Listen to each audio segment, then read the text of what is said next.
ಸರ್ಕಾರ ಯಾವ್ದು ಬರುತ್ತೆ ಯಾರಿಗೂ ಗೊತ್ತಿಲ್ಲ. ಅವ್ರ ಊಹೆ, ಅವರವರ ಭಾವನೆ. ಬಿಜೆಪಿಯವರಾದ್ರೆ ಈ ರಾಜ್ಯನ ಮಾರ್ಬಿಡ, ಸೇಲ್ ಮಾಡೋಣ. ನೀವು ಕಾಂಗ್ರೆಸ್ನವ್ರು ಕೇಳಿದ್ರೆ ಈ ನಮ್ ಸತ್ತ ಪ್ರಜೆಗಳ ಬಗ್ಗೆ ನಂಗೆ ತುಂಬಾ ಚೆನ್ನಾಗಿ ಗೊತ್ತು. ಅವ್ರೇನು ಮಾತಾಡಲ್ಲ. ಯಾಕಂದ್ರೆ ಈ ದೇಶದ ಜನಗಳ ಇತಿಹಾಸನ 500 ವರ್ಷಗಳ ಇತಿಹಾಸ ಸ್ಟಡಿ ಮಾಡಿದೀನಿ ನಾನು.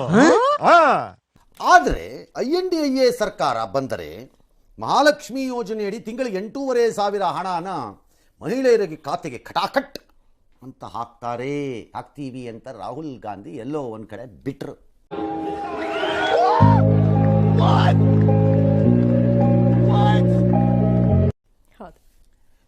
ಸುಮ್ನೆ ಏನವ್ರು ಬಿಡ್ಲಿಲ್ಲ ಪಾಪ. ಅವ್ರುವೆ ಖಟಾಖಟ್ ಅನ್ನೋದಲ್ಲಿ ಇಲ್ಲ, ಅವ್ರ ಪ್ರಣಾಳಿಕೆಯಲ್ಲಿ ಇದೆ.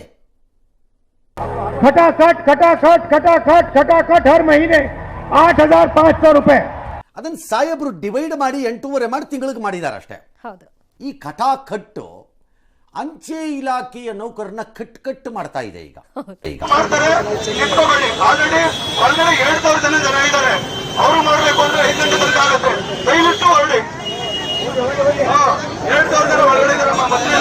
ನಿತ್ಯಾರ್ ನೋಡು, ತಮ್ಮ ಕೆಲಸ ಕಾರ್ಯಗಳೆಲ್ಲ ಬಿಟ್ಕೊಂಡು ಹೇಗೆ ನಿತ್ಯಾರ್ ನೋಡು. ಇವ್ರಿಗೇನು ತರಿಯ ಕೆಲಸ ಇಲ್ಲ ಅನ್ಕೊಂಬೇಡ. ತಮ್ಮ ಕೆಲಸ ಎಲ್ಲ ಬಿಟ್ಟು ನಿರ್ವಿಕಾರವಾಗಿ, ನಿರ್ಭಾವದಿಂದ, ನಿರ್ವೀರ್ಯರಾಗಿ, ನಿರ್ಲಿಪ್ತತೆಯಿಂದ, ನಿಸ್ಸಾಯಕರಾಗಿ ನಿತ್ಯಾರ್ ನೋಡು. ಇದು ಇಂಡಿಯನ್ಸ್ ಅಂದ್ರೆ, ಇದು ಗ್ರೇಟ್ ಇಂಡಿಯನ್ಸ್ ಅಂದ್ರೆ. ಯಾಕೆ ಅಂಚೆ ಕಚೇರಿಗೆ ಹೋಗ್ತಿದ್ದಾರೆ? ಅಕೌಂಟ್ ಓಪನ್ ಮಾಡಕ್ಕೆ. ಯಾಕೆ? ದುಡ್ಡು ಹಾಕಿಸ್ಕೊಳ್ಳಕ್ಕೆ. ಈಗ ಗೊತ್ತಾಯ್ತು. ಅಂಚೆ ಇಲಾಖೆ ಪಾಪ ಆಫೀಸರ್ಸು ಸಿಬ್ಬಂದಿ ಇಲ್ರಪ್ಪ ಅಂತ ಯಾವ ಸ್ಕೀಮ್ ನಿಮ್ಮನ್ನ ನಂಬಕ್ಕಾಗತ್ತಾ? ಯೂಸ್ಲೆಸ್ ಪ್ಲಸ್ ರಾಹುಲ್ ಗಾಂಧಿ ಹೇಳಾಗಿಲ್ವಾ? ಹೌದಾ ಅಂತ ಕೆಲವರ ವಾದ.